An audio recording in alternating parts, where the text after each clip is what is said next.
Apa yang terjadi adalah semua dalam skenario Tuhan, semua dalam kendali Tuhan, bukan rencana kami. Karena kami tidak tahu pertanyaannya apa dan kami tidak ini. Lihat, saya tidak bawa satu lembar kertas pun. Ya, saya tidak bawa satu lembar kertas pun. Makanya ini menjadi pengalaman pertama dan berharga untuk bagaimana kemudian. Wah, mobil maju!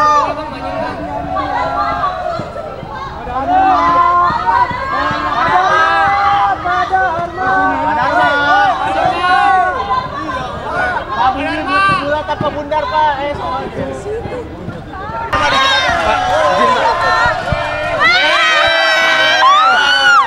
Gimana Pak? Ya? Oh ya.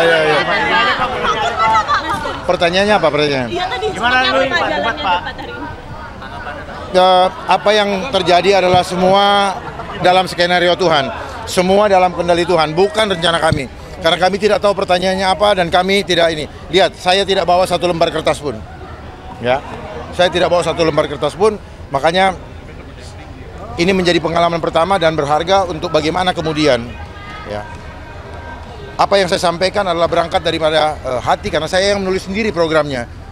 Ya, jadi saya tulis sendiri programnya sehingga saya tahu cara mengeksekusinya. Bukan retorika, bukan teori. Bapak tadi terkait adab, Pak. Ini apa sih Pak poin yang ingin disampaikan sebetulnya? Adab adalah fondasi untuk menjadikan Jakarta menjadi kota global yang sejati. Tanpa adab, semua menjadi sia-sia. Karena adab adalah dasar daripada bagaimana filosofi rumah adat rakyat Jakarta itu adab. Ingat, terasnya di depan. Ada pagar. Pagar ini apa? Dia welcome, siapa saja boleh masuk, toleran. Tetapi ada pagarnya. Jati diri jangan sampai dirusak karena ada tamu datang. Jangan kita terpengaruh oleh tamunya. Tetapi kita harus tetap mempertahankan jati diri kita. Adab dijaga. Dia welcome, ada balai, tempat tidur, ada juga ininya.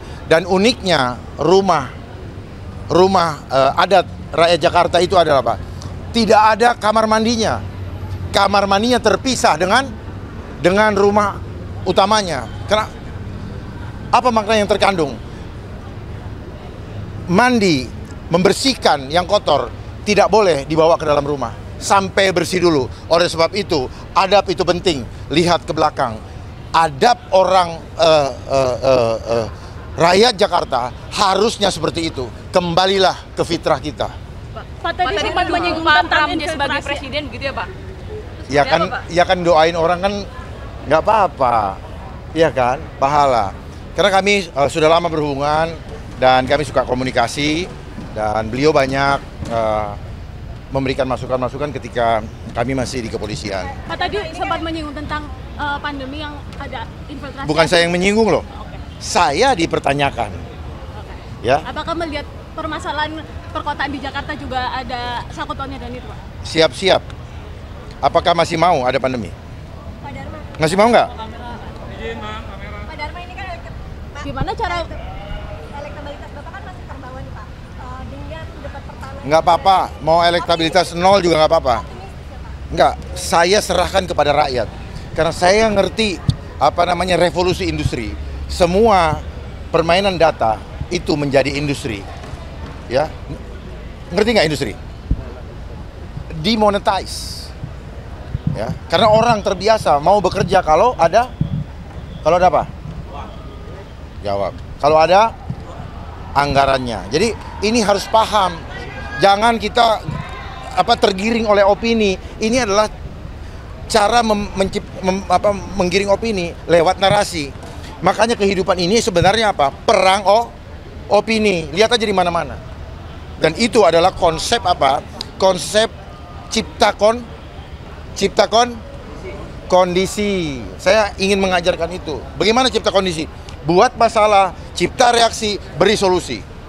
Solusinya apa? Saya harus sama-sama saya tidak mau mengikuti cara seperti itu. Saya menggunakan strategi Blue Ocean. Tidak masuk dalam kompetisi. Karena apa? Karena kami tahu siapa diri kami tahu kekurangan kami, maka kami jangan bersaing dengan kekuatan yang tidak mungkin kami lampaui. Tidak peduli dengan lembaga survei ya Pak ya? Ya. Ada lembaga survei ada tidak elektabilitas tidak ikut dari itu. terserah mau peduli apa enggak. Yang penting saya mengatakan supaya kita semua mengambil kesimpulan yang rasional. Gitu. Karena yang milih rakyat kok. Bukan itu, tapi ini namanya penggiringan opini. Ini perang opini. Lah selama pandemi kemarin apa itu kalau bukan opini? Makanya kan opini itu kan ada yang suka, ada yang enggak, ada yang percaya, ada yang enggak. Ya, saya mah percaya Tuhan. Enggak ada itu apa di Undang-Undang Dasar 45 tuh apa namanya sebagai bagian dari kepercayaan. Hanya 5 betul? Sama Konghucu 6 betul? Ya kan gitu. Dari Pak Kun Ya. mungkin ada tambahan Cukup ya. gantian paslon. Itu. Semangat ya. Terima kasih Pak. Enggak, minggir aja. Sehat ya. Iya, Pak. Capek kayaknya. Saya pamit ya. Oke. Terima kasih, Pak. Pak Darma, makasih Pak.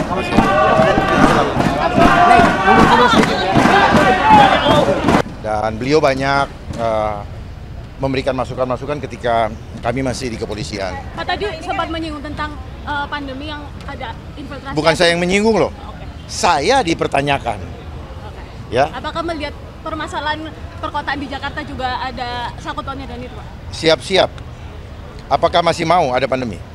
Pak Darma. Masih mau nggak? Pak Darma ini kan gimana cara elektabilitas Bapak kan masih terbawa nih, Pak.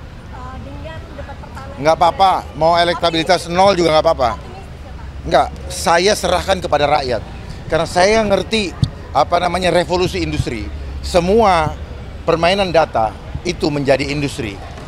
Ya, ngerti nggak industri? Demonetize. Ya, karena orang terbiasa mau bekerja kalau ada apa? Jawab. Kalau ada anggarannya. Jadi ini harus paham. Jangan kita tergiring oleh opini. Ini adalah cara menggiring opini lewat narasi.